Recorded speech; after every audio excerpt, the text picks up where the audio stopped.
All right, so get this. We're diving into the mind of someone who calls themselves, get this, a tech monk. We've got excerpts from their writings, notes, like the whole shebang. And let me tell you, their views on humanity and technology are, well, something else. Yeah, it's striking how they straddle this line between like a deep skepticism of modern life, almost like a yearning for a simpler time. But at the same time, this unwavering belief that technology holds the key to a brighter future. Right. It's like they see the good, the bad, and the ugly all at once. So where do we even begin with someone like this? They seem particularly, fired up about how modern life is messing with our bodies, specifically our guts. You're talking about their stance on the microbiome. Yeah, exactly. Yeah. They seem to believe that vaccines and antibiotics, while, potentially life-saving in a lot of cases, could have unforeseen consequences for that delicate balance of bacteria in our digestive system. Okay, so walk me through this. They're saying these medical interventions, they're disrupting the natural order of things, but how? Okay, so they argue that our immune systems are incredibly adept at fighting off viruses, but bacteria, that's a different story. Our gut relies on a diverse community of bacteria for everything, from digestion to immune function even. Their concern is that by introducing vaccines and antibiotics, we might be inadvertently wiping out the good bacteria along with the bad, disrupting that natural equilibrium. And they're connecting this to the rise of chronic illnesses. It's like we've traded short-term protection for long-term consequences. Yeah, that's the kind of the gist of their argument. They even suggest that vaccines might be targeting the very viruses called bacteriophages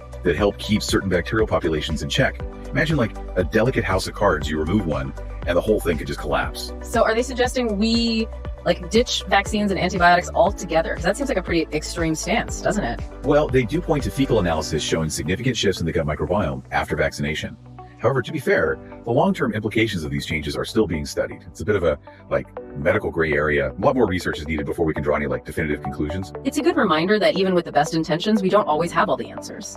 This idea of humanity being out of sync with nature, though, that pops up a lot in their writings. They even brought up Cain and Abel, which, I gotta admit, I wasn't expecting. Right. They use that biblical story as a metaphor for what they see as our, broken relationship with the earth. Okay. Cain, the farmer, representing a turning point where humanity sought to control and dominate nature rather than coexist with it. And they're saying we need to look to the past, to ancient cultures and indigenous communities for a different way of being. It's more like they're urging us to relearn what those societies understood intuitively, that true sustainability lies in harmony, not conquest. And here's the twist. They believe technology can help us bridge that gap. That's where the whole tech monk thing comes in, right? It sounds like a contradiction.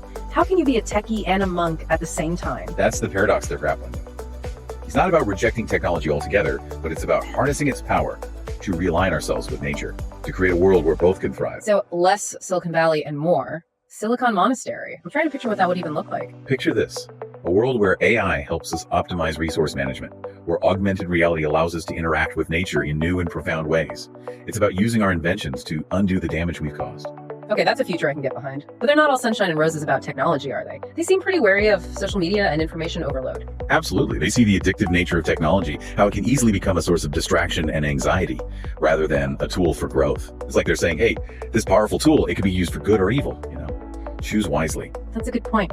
We've all fallen into the trap of endless scrolling and feeling worse off for it. It's a slippery slope from tech monk to tech zombie. Yeah, it's like we need a digital detox for it, our collective soul. But it's not just about unplugging. Yeah. It's about being intentional, right, with how we use these tools. And that's where things get really interesting because they introduce this concept of pendulumaximal brain metabolism. Okay, that one sounds like a mouthful. Break it down for me. Are we talking about some kind of brain boosting smoothie here? Not quite, though they probably advocate for a healthy diet too. Yeah, think of it this way. Our brains are like muscles, capable of incredible feats, but also prone to fatigue and, imbalance. They use this word pendulumaximal to describe a state of optimal brain function where we're firing on all cylinders, both creatively and logically. So it's about finding that sweet spot between the analytical and the intuitive. Not just being a brain in a jar, right? But using your whole mind. Exactly. And they argue that our modern lifestyle, especially in America, with its emphasis on constant stimulation and information overload, actually pushes us toward what they call, get this, pendulum-minimal brain metabolism. So instead of maximizing our potential, we're stuck in this low power mode. Yeah. They gave that example about the American lifestyle and a really tragic situation involving Trayvon Martin. And you could tell it was, tough to talk about, but they felt like it was important to illustrate their point. It was clear they were walking a tightrope, trying to get their point across without being insensitive. And that's where their willingness to tackle uncomfortable topics head on, really shines through. They're not afraid to challenge conventional thinking, even if it ruffles a few feathers along the way. Right? But back to this idea of brain optimization. They seem to believe that by making, conscious choices about how we live, what we eat, how we engage with technology, we can actually rewire our brains for the better. It's like they're saying we're not just passive passengers along for the ride, right? We have agency in shaping our own minds. But they also acknowledge the darker side of human nature, right? They're not all like love and light about it. Absolutely. They talk about the human shadow, that part of ourselves that we often try to repress or ignore. Yeah. Right? Our fears, our insecurities, our capacity for anger and selfishness. They argue that true self-awareness requires acknowledging and integrating those aspects of ourselves, not just focusing on the positive. It's like that old saying, the only way out is through. You can't just wish away the difficult parts of yourself, right? Exactly. And they believe that this process of shadow integration is essential, and not just for like individual well-being, but for creating a more just and compassionate society as a whole. They had this fascinating idea about a beauty theater, which I gotta say sounds a little out there, even for them. What's that all about? Okay, so picture this, right? Like a space, but it's specifically designed to immerse people in experiences of beauty, art, music, nature as a way to promote positive behavior change. Okay. It's based on the idea that exposure to beauty can have a profound impact on our, mental and emotional states, even on a neurological level. So it's like a combination of art therapy and like a social experiment. In a way, yeah. They're suggesting that by surrounding ourselves with beauty and positive reinforcement, we can actually rewire our brains for kindness and compassion. It's a radical idea, but I have to admit, I kind of love it. It speaks to their belief that we're not just products of our genes or our environment, but that we have the capacity for transformation and growth, throughout our lives, and that this growth can be nurtured through intentional experiences. This whole deep dive has been an exercise in intentional experience, really. We're challenging ourselves to see the world through a different lens, to question our assumptions about technology, health, even human nature itself.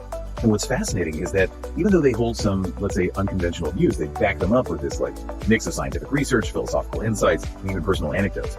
It's clear they spent a lot of time connecting the dots between seemingly disparate fields. They seem particularly passionate about regenerative agriculture and the whole food as medicine movement. Absolutely, yeah. They see a direct link between the health of our planet, the food we consume, and our own physical and mental well-being. It's like they're saying we can't separate our own health from the health of the planet, which, makes sense when you really think about it. Totally. They even shared that story about the Oregon Stream Restoration Project, where they went to these great lengths to revitalize the salmon habitat, only to have the returning salmon poison tire residue. Oh, wow. That it leached into the water. It just highlights this tragic disconnect between our good intentions and then, the unintended consequences of our actions. Yeah, for sure. It's a stark reminder that we're all part of this, this complex web of life, whether we realize it or not. The choices we make, both big and small, they have these ripple effects. Which brings us back to their kind of core message, right? The need for a more, holistic, interconnected way of living. They argue that true progress isn't about technological advancement for its own sake, but about aligning ourselves with the natural rhythms and wisdom of the planet. So less about conquering nature and more about collaborating with it. Precisely. And they believe this shift in perspective requires a fundamental change in how we educate future generations.